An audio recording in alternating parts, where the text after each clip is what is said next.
Now, stars galore here on set. I can hardly handle it. It's unbelievable. Liz Peek, syndicated columnist and Fox News contributor, and Monica Crowley, former Assistant Treasury Secretary for Public Affairs and host of the Monica Crowley podcast. Ladies, welcome back.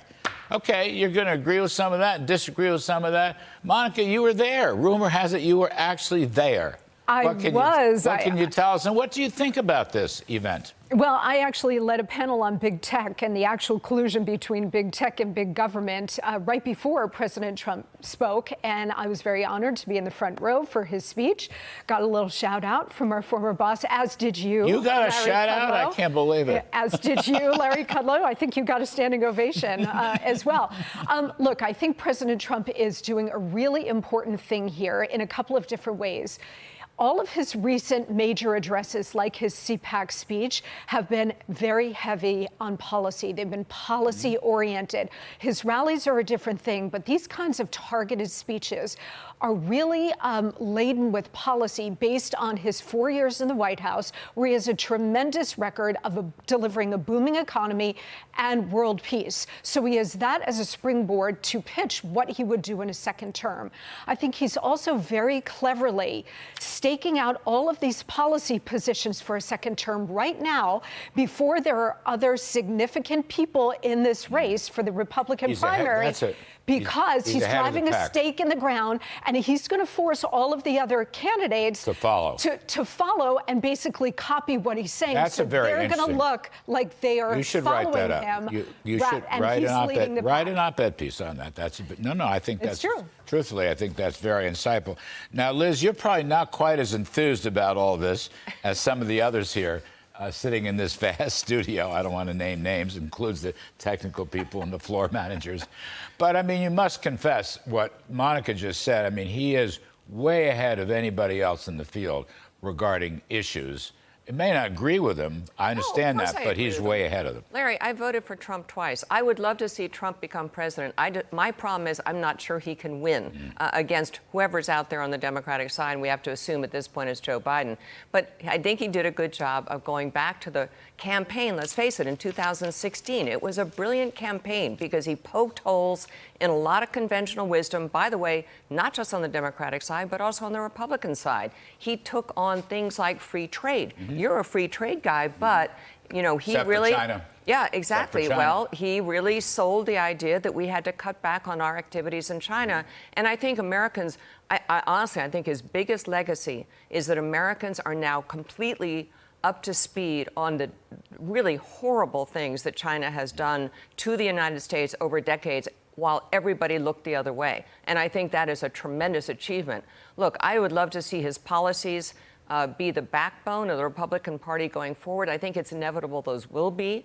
I agree that it's good for him to be out front, but I think everyone is going to be talking very similar line on crime, on border, on trade, China, et cetera. I think we're going to hear a lot of opposition to the squandering of hundreds of billions of dollars that this Biden administration is doing on green energy, which, as you know, I think will get us absolutely nowhere. There are a lot of, I tell you what, the Democrats have handed the Republicans a full buffet of issues, and I think all of these candidates are plenty to run on. Now, Monica, on that last point, you might have argued, one could have argued, the Democrats handed them that buffet in 2022, but the Republicans didn't take a real helping of it. And this is one of my concerns. This is why I quoted Kellyanne Conway, who was on the radio with me this weekend, as you were too, Liz. But Kelly and I were talking back and forth, and Art Laffer has said this many times. There's got to be a specific agenda. Don't stay away from the differences. Go right towards the differences. And on things like the economy, I mean, I mentioned a smattering. There are other, I could have mentioned parental rights as another hugely important subject. But I think most of all, the economy, affordability, insecurity about it. I gave that example, which I've been reading about. You've got young women who have a job, but they're virtually homeless, and they're scared to death about that. And the Democrats say, we'll give you government benefits, okay? And that is something the GOP's got to deal with. Oh, absolutely. And I agree with you about the midterms. The thing about the midterms is there's nobody at the top of the ticket to sort of lead the overall general messaging. But I agree with you. The Republicans missed a huge opportunity in the midterms last year. Look, the key question is the old Reagan question, which is, are you better off today than you were 4 years ago? Well, it worked for Reagan because the answer was so resoundingly clear. It's going to be the same thing next year for this general campaign, regardless of who the Republican nominee is, but they have to frame it that way.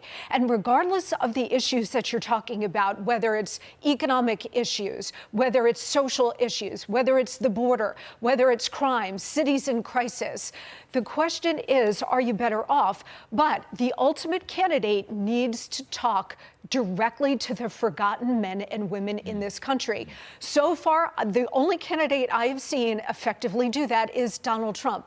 He is electric when he talks to them in the center of the country in particular and says, I see you, I hear you, and I will be your champion. And now he's got a 4-year track record of actually delivering for the forgotten men and women. That's his so stock if and you're trade. Governor DeSantis or Mike Pompeo or anybody else, you better learn how to talk to the forgotten men and women, otherwise you are not going to succeed. Liz, by the way, the Biden's going there too. I mean, that's why he's going there, because he knows this is where elections are won and lost. And, you know, I think Democrats obviously were humiliated by the loss of all those blue-collar Democrat union workers in the states like Michigan, Wisconsin, et cetera, that handed Trump victory.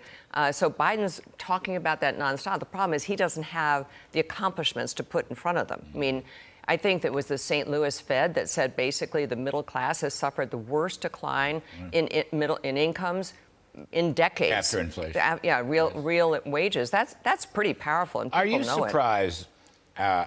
Look, China, Trump rang the bell on China and that's probably one of his greatest accomplishments in his first term, to ring the bell on the alarms in China.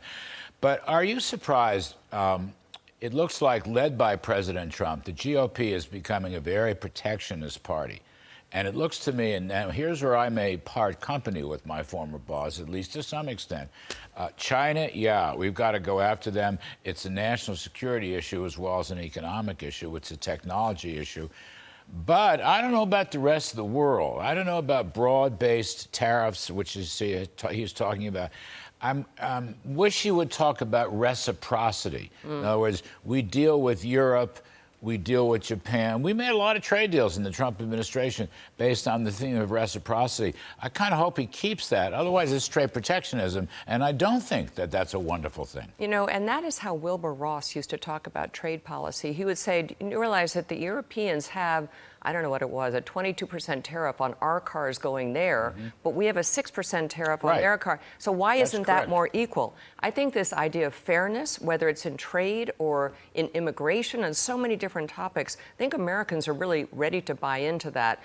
I think on the protectionist thing, Joe Biden, by the way, has raised the bar enormously. He is creating an industrial program for the United States. The EU has responded to his Buy in America, Made in America program for green stuff by doing the same thing in the continent. So, I mean, he's actually creating fissures in the international trade superstructure that everyone has supported for so long and that Democrats were really party to. So I think that's a really interesting topic, Larry. Kind of interesting. We'll see how that plays out. Yeah. And can I just make a point about tariffs? No, we're running out of time. I have another one for you. You are not now, nor have you ever been, nor will you ever be a rhino. That is 100% accurate, Larry Kudlow. Never. I am America first all the way. Rhinos. I am America first all the way. I make America great again all the way. And I'm a card-carrying deplorable, by the way. Okay. A deplorable, a rhino. Liz Peek and Monica Crowley, thank you, ladies, very much.